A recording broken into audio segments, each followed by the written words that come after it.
we're going to be talking about Human No More. Can role-playing games help us understand our responsibility as a species? So hopefully you are in the right session. This is an upcoming RPG where non-human species rise up against a totalitarian human regime. That's true. Yes. Sounds familiar, huh? Yes. Our speaker, Can Oral, will discuss the insights behind designing a game seen through the eyes of the ultimate other. Please welcome Cam to the stage. Thank you, Mary. It's Can, actually, because in Turkish the C sound is pronounced as J. It's totally all right. I get it all the time. Today I'll be talking about Human No More. And, I thought about the name of the speech a lot. I had many variations, including role-playing the other against your own kind. Basically, the game is about non-human freedom fighters rebelling against a totalitarian galactic human regime. And let's start with a short intro, which is a message from the game's universe, and then we'll delve deeper.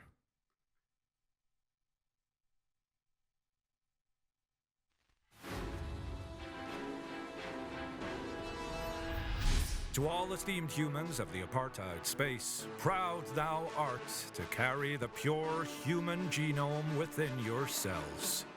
We are here to inform you of another sinister plot that has been uncovered thanks to the valiant efforts of our non-human enforcement officers. Brace yourselves and watch with caution.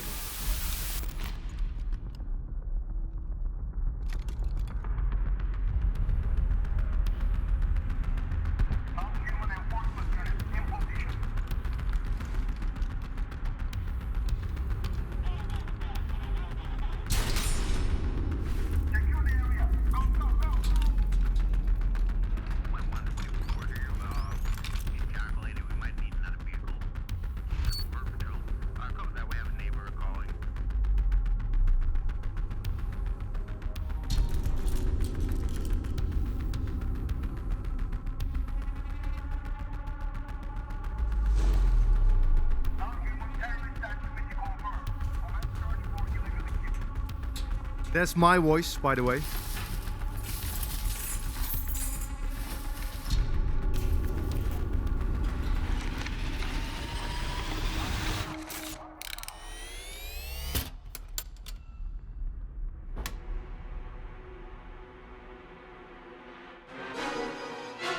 Do not be deceived. This rather harmless-looking kit in the guise of a game, a tabletop role-playing game as it is called, is the latest attempt of the non-human insurgents to poison your minds with their pathetic but equally vile propaganda tactics.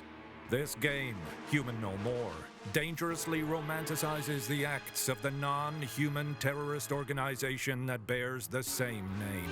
It is sinisterly designed to make its unsuspecting human players role-play. Yes, role-play. A band of non-human guerrilla fighters rebelling against our supreme galactic human government. So if you ever get handed a copy of this brainwashing tool of a game by any suspicious non-human, we urge you to immediately report to the nearest Anti-Human Affairs Bureau, located on your planet or station of...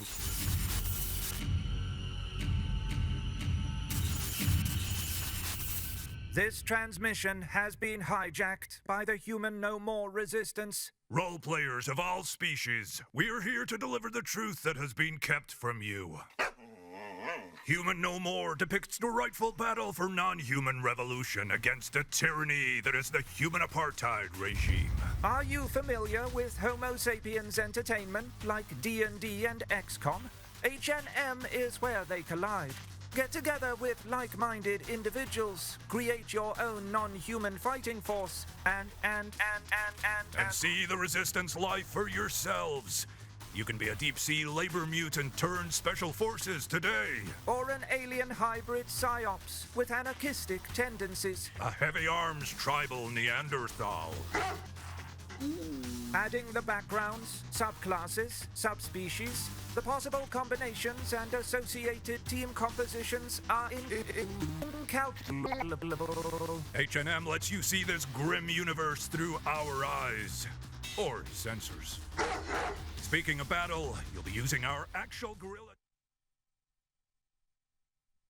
Thank you.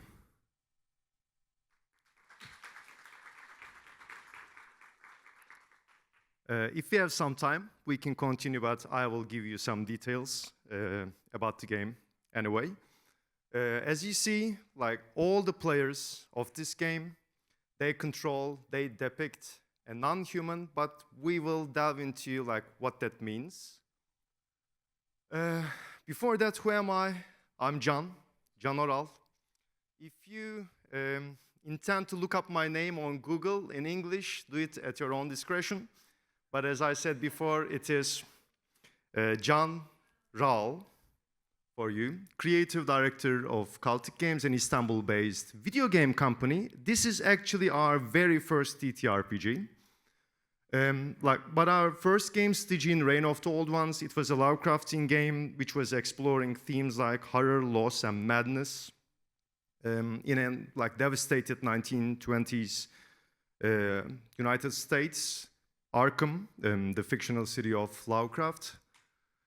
And this is our return to our RPG roots, because the game in between, Cats and the Other Lives, it told the story of a broken family from the perspective of their house cat, Aspen, and the player was controlling the cat.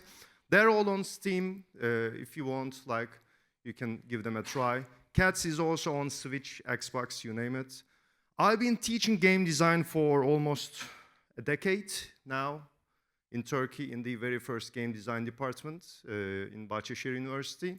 Before that, for around a decade, I was a scriptwriter and film director. I studied film in Turkey, in Switzerland, also in LA for a short while.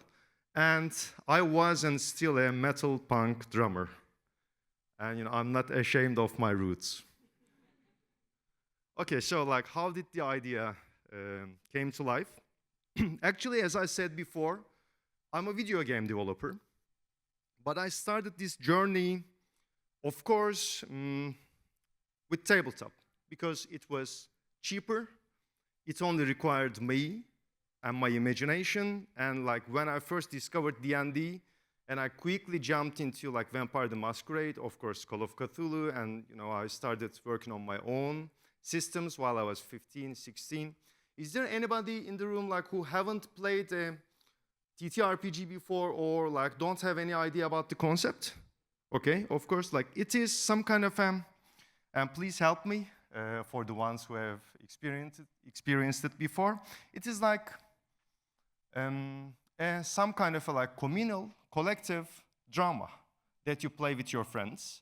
But there is also a storyteller who, you know, somehow narrates the environment and also the non-player characters, the characters that you meet on your journey.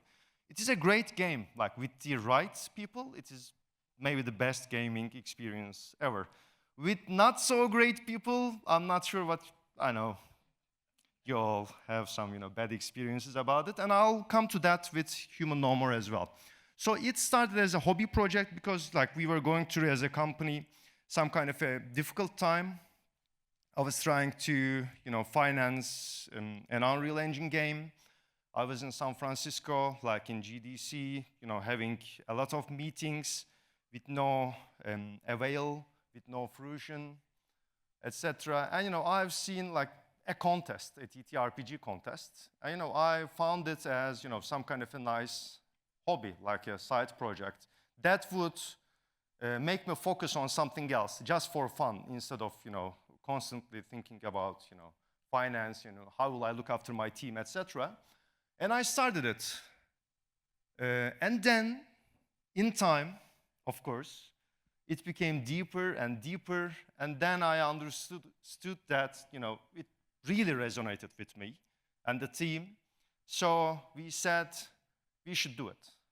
We will think about, you know, what will happen in the future about like computer RPG parts, like if we can return to that business, but we should do it. At least, you know, take it out of our system because it is saying something interesting, and we are enjoying it. We are enjoying the aesthetics. We are enjoying the overall theme, which I will come. My question was like, before, I'm a political person, but I'm not a person like who indoctrinates people into my beliefs, etc. So like the things that I do in my games, they're not just broadly saying things and giving a hand to you. Like I ask some questions, like this panel, and if people are going on the same direction, or like if people could assist or alleviate those ideas, I'm fine. So like it didn't start as a political game. The very basic question was, how can I make this experience better for the players? Like this tabletop role-playing experience. Because most of my bad experiences about like this practice was, oh, I'm hearing myself too much here, of this practice was selfish players. Selfish players for the sake of role-playing their characters. Selfish players for the sake of achieving more loot, being better than others, etc. So like I knew that I had to find some kind of a scenario that would eliminate not those players, but that kind of a player behavior. Because given the right circumstances, everybody can be good and decent. Given the bad circumstances, everybody can become a monster. So like it was about finding some kind of a setting, finding some kind of an environment for them to thrive and focus on the communal good instead of just, going their own direction and, falling into their own selfish agendas. Which took me to the answer of, what if they're all in like some kind of a guerrilla organization fighting against, such a brutal enemy, unfortunately ourselves, us as humans.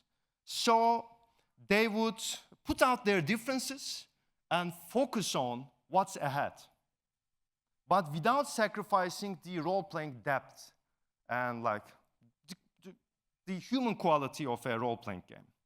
So Human No More Resistance was born. And I was also interested in all RPG games, TTRPG or not, they're actually alter ego journeys. So like for me, I know that there are some people around who like to play human barbarians or human paladins. But a very good portion of players, they're in there to experience something beyond themselves, something out of their mundane lives. So I said, like, what if every character in this game is a non-human? But we will come to that term because like it has some other meanings as well. So again, I said it's political, satirical, punk. I told you that I'm not ashamed of my roots. I was always interested in that aesthetic. Also, like we looked a little bit to the like Soviet aesthetic, and have some kind of a mix in between like anarcho-punk and more like left 50s, 60s poster art.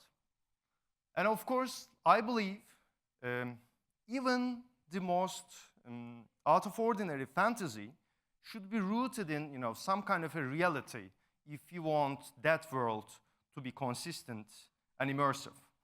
So like whenever we work on something, I really delve deeper into like the sociology, like the culture, the art, and come up with something that I can blend with other things to make the universe believable.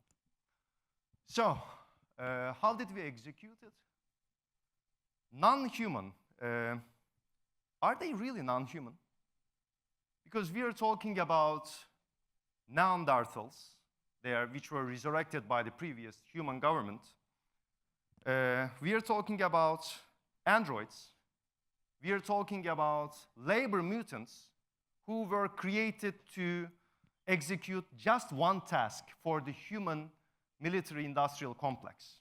So, like, our characters, although they are termed non-human, I knew that that term was being used by the humans, which was not very different when we think about, what our kind did to our own kind in 1920s, as late as 1920s, like genetically identical, but had to use different buses. Genetically identical, but, sold as alien beings and exploited accordingly. So, like, it was more or less like the history was there. It was just up to me to, somehow interpret and, come up with this very dark scenario, like almost grim dark scenario that shows, what would happen if we make all those wrong decisions one after another. With the animals, I'm not a fan of the anthropomorphic style. So like we focused on like really making animals as accurate as possible. So probably a cat civilization would be very different than a human civilization. We are trying to tap into that, so like a cat player just doesn't have to even speak. That player like could explain what the character does, and somehow the other players will react to it. I'm still working on it. The Neanderthal of our universe, they're more than cavemen, actually.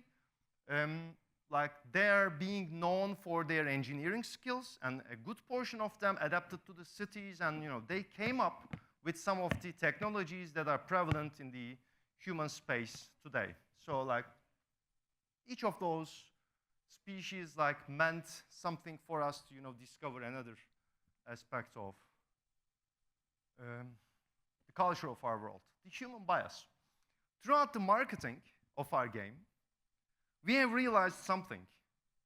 Some people, some humans, were loving it, but some humans were reacting towards our entertainment product very, very negatively. I call this the human bias. Like even the fantastical or like the fictional idea of non-humans rebelling against humanity triggered a lot of people.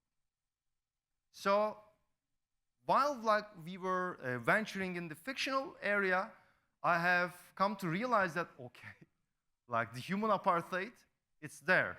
Like we are working on it within the game, but at the same time, that prejudice and that mindset is there.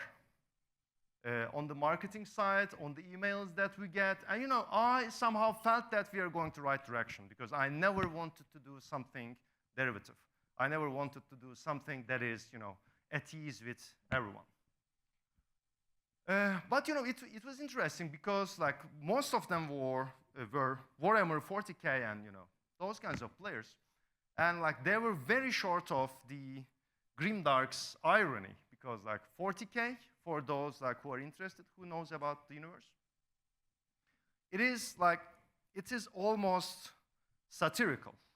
Like even the smallest bureaucratic thing in the human empire sometimes takes centuries, and they're so fascistic that it is humorous. So like those like British ladies and gentlemen, like they didn't design that game to be like the ultimate fascistic game in the world. Like it was a product of its times and the Thatcher era probably, and now it's a different thing. But yeah, the bias was there. Then, when we started testing the game, a phenomenon that we call the first contact effect happened, which is, humans are playing this game, and like if the storyteller, like the game master, does his or her job well, there is an anticipation. Like non-humans, always under the shadow of the humans, just ready themselves for the operation. They go to the mission, they accomplish things, and in the climax of the first mission or the second, whatever, they encounter the human apartheid. And at that moment, in many of the playtests, including mine and my other friends, that was very tense. And my understanding of it was we know how dangerous we are. We know how dangerous and ruthless we can be. So my players were resonating to the fact of meeting humans more than meeting a monster in a D&D game. Because like you don't know, excuse my language, you don't know the fucking beholder in the AD&D game. It's a fictional entity. But you know what you are capable of. You know your history and you know the inner darkness. So it was something interesting, and it happened again and again. Like the table became much more silent. People got, more stressed, and I think it's something about identifying ourselves. How many minutes? I went through a couple of it, like our way. It's not about like holding people's hands. I'm not saying that our non-human revolution has every answer, and the, let's say, civilization, if they're successful, that they will build after, taking down the human regime. I'm not saying that it's going to be a utopia. It's up to our players to, sort out those things, come with their own ecological or political solutions. And it's up to them to repeat those mistakes or not. For us, meaning is very important. Like all I talked about, was searching for meaning, but at the same time, this is entertainment. I became a game designer because games were like immensely entertaining for me. So I always put that as a top priority. And as I told you before, it was about staying together. It was about like my team staying together because of the hardships, the economical hardships we've been going on. But it was also about making the players stay together. And hopefully, if we have found a way to reflect through a dark mirror, which is like the current condition of humanity to our players, and make them question our universe, our place in the universe, and our responsibility as a species, and act accordingly, it's a time well spent. Thank you.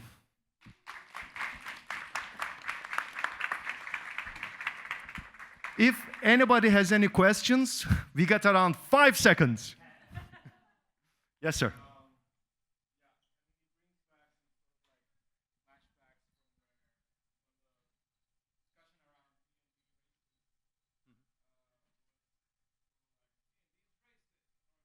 Yeah. Yeah.